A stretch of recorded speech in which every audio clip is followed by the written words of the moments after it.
आज सुबह हम उठकर तिब्बत टेम्पल जाने का फैसला किया।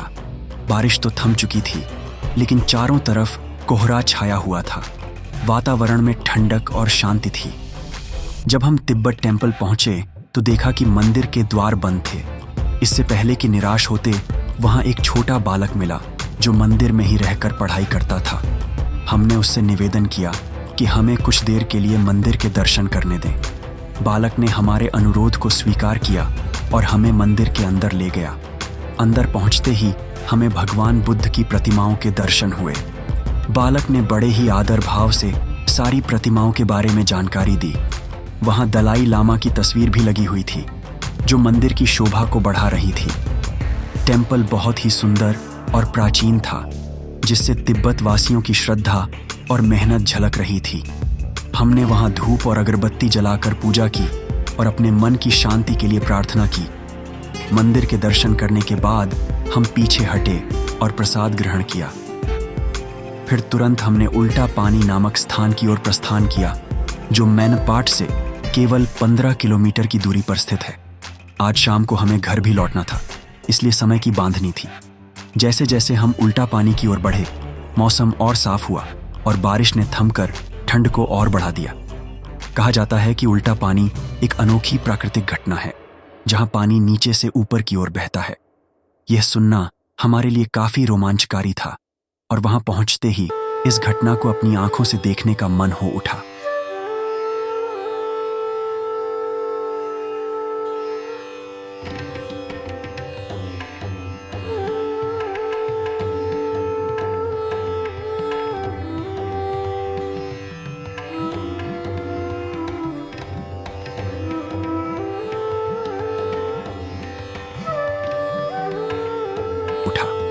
रास्ते में हरियाली और सड़क के दोनों ओर फैलते पेड़ और झाड़ियां हमें एक सुकून का एहसास करा रहे थे।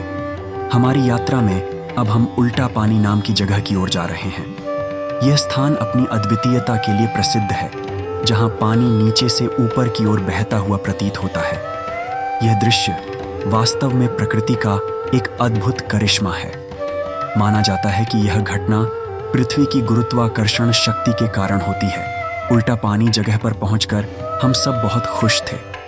जैसे ही हमने रास्ते का सफर पूरा किया, बच्चों और बड़ों में उत्साह की लहर दौड़ गई। वे सब आसपास की सुंदरता और शांति में खो गए। ऐसा लग रहा था जैसे किसी जादुई स्थान पर आ गए हों। चारों ओर हरियाली और बीच में बहता हुआ पानी और इसके किनारे बैठे पंछियों का चहचहाना किसी खूबसूरत पेंटिंग की तरह लग रहा था। सभी बच्चे और बड़े उस पानी में बोट बनाने और चलाने की तैयारी में जुट गए। बच्चों का उत्साह देखते ही बनता था। जैसे ही पहली नाव पानी में उतरी, उनके चेहरों पर खुशी देखते ही बनती थी। पानी का ठंडक और उसमें तैरती नावें इस दृश्य को और भी मनमोहक बना रही थीं।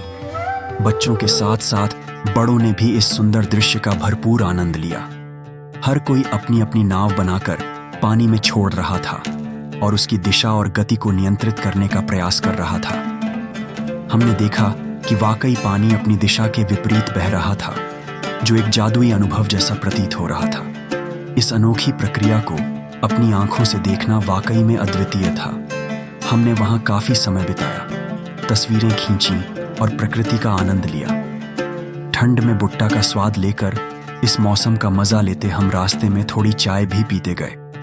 इस अद्भुत स्थल पर कुछ समय बिताने के बाद हमने स्थानीय लोगों के साथ बातचीत की और वहां से कुछ सामान भी खरीदा। इसके बाद हम अपने घर की ओर बढ़े। रास्ते में टिनटिन पत्थर नाम की एक जगह आती है, जो मैनपाट से लगभग 35 किलोमीटर की दूरी पर स्थित है। यह स्थान इतना विशेष है कि यहाँ के लोग और यात्री अक्सर इसकी खूबसूरती और मधुर ध्वनियों का आनंद लेने आते हैं। इस अद्वितीय यात्रा ने हमारे दिलों और दिमागों पर गहरा प्रभाव छोड़ा। परिवार के सभी सदस्य इस अनुभव से बेहद खुश और संतुष्ट थे। हमने धीरे धीरे घर लौटने का रास्ता पकड़ा, लेकिन मन में इन अद्भुत स्थानों की यादें समेटे हुए थे। यह यात्रा न केवल हमारी धार्मिक आस्था को मजबूत करने वाली रही, बल्कि प्रकृति की अनोखी छटा को दिखाने वाली भी रही। हम जब वहाँ थे, मौसम सुहावना था और हमने वहाँ भुट्टा खाया, जो बहुत स्वादिष्ट था, और साथ ही कुछ सब्जी भी ले लिए। हमारी यात्रा की शुरुआत उल्टा पानी स्थान से हुई। जगह से निकलते ही पहाड़ों की सुंदरता ने हमें मंत्रमुग्ध कर दिया। चारों तरफ हरियाली से ओतप्रोत जंगल और ऊंची नीची खाइयां हमें अद्वितीय दृश्य दे रही थी। सड़कों की हालत अच्छी थी, लेकिन पहाड़ों की चढ़ाई काफी कठिन थी। हमें बहुत धीरे धीरे गाड़ियों को चलाना पड़ रहा था ताकि सुरक्षित रह सकें। हर मोड़ पर विभिन्न प्रकार के दृश्य थे जो हमें प्रकृति की अनूठी सुंदरता का अनुभव करा रहे थे। जैसे जैसे हम टिनटिनी पत्थर की ओर बढ़ने लगे, आसपास के नज़ारों ने कई बार हमें रोकने पर मजबूर कर दिया। हमने कुछ जगहों पर गाड़ियों को रोका और प्रकृति की गोद में समय बिताने का फैसला किया। चारों तरफ की हरियाली और शांत वातावरण ने मन को शांति से भर दिया। प्रकृति के सौंदर्य का आनंद लेते हुए हम अंबिकापुर एयरपोर्ट के पास पहुंचने वाले थे। टिनटिनी पत्थर का क्षेत्र अपने आकर्षण और सुंदरता के लिए जाना जाता है। यहाँ की हरियाली, जंगल और पहाड़ हमें एक अलग ही दुनिया में ले जा रहे थे। हमने कुछ समय प्रकृति को निहारते हुए बिताया। हर जगह से पहाड़ी दृश्य और हर तरफ फैली हरियाली ने हमें बहुत प्रभावित किया। इसमें कोई दो राय नहीं कि यह यात्रा हमारे जीवन की सबसे यादगार यात्राओं में से एक थी। जैसे जैसे हम टिनटिनी पत्थर स्थान के करीब पहुंच रहे थे, हमें और भी अद्वितीय दृश्य देखने को मिले। पहाड़ों की ऊंचाई, उनके बीच से निकलती सूर्य की किरणें और चारों ओर बिखरी हरियाली एक स्वर्गीय दृश्य प्रस्तुत कर रही थी। यह यात्रा न केवल हमारे मन को शांति दे रही थी, बल्कि हमें यह एहसास दिला रही थी कि प्रकृति के पास कितनी अद्वितीयता और सौंदर्य है जिसे हम भूलते जा रहे हैं।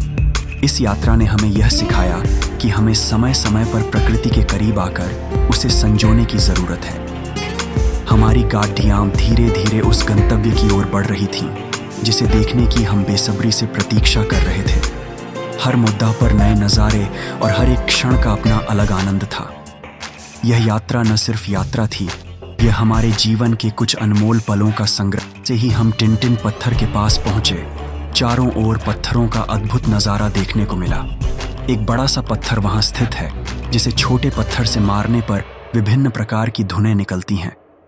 इन धुनों की मधुरता सुनने लायक होती है, जैसे पीतल के बर्तन या ढोल की आवाज। यह ध्वनियां बहुत ही सजीव और मर्मस्पर्शी होती हैं। टिनटिन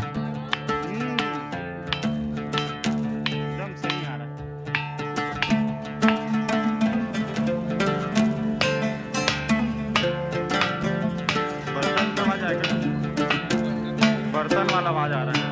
आज तो बंदे का कैसे बात करूंगा, आता हूं आज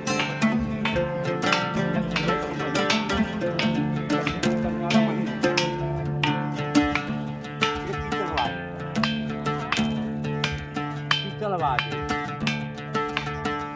मेरा हाथ पत्थर कान दबाइए ना, पत्थर कान खुलता। हाँ पत्थर कान खुलता। हाँ दबाइए, पत्थर कान कटता है।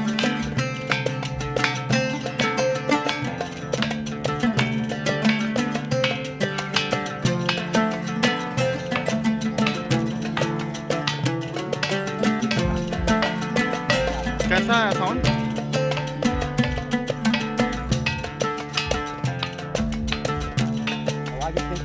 नहीं, बढ़िया आवाज है। यह ध्वनियां बहुत ही सजीव और मर्मस्पर्शी होती हैं। टिनटिन पत्थर के इस रोमांचक अनुभव के बाद हमने अपनी यात्रा को आगे बढ़ाया और अपने घर की ओर निकल पड़े। यह स्थान हमें अद्भुत ध्वनियों और दृश्यों से भरपूर यादें देकर गया।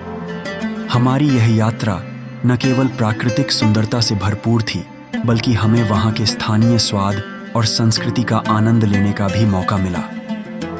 हम उन सभी का धन्यवाद करना चाहते हैं जिन्होंने हमें इस यात्रा में प्यार और समर्थन दिया, जिससे यह ट्रिप सफल रही।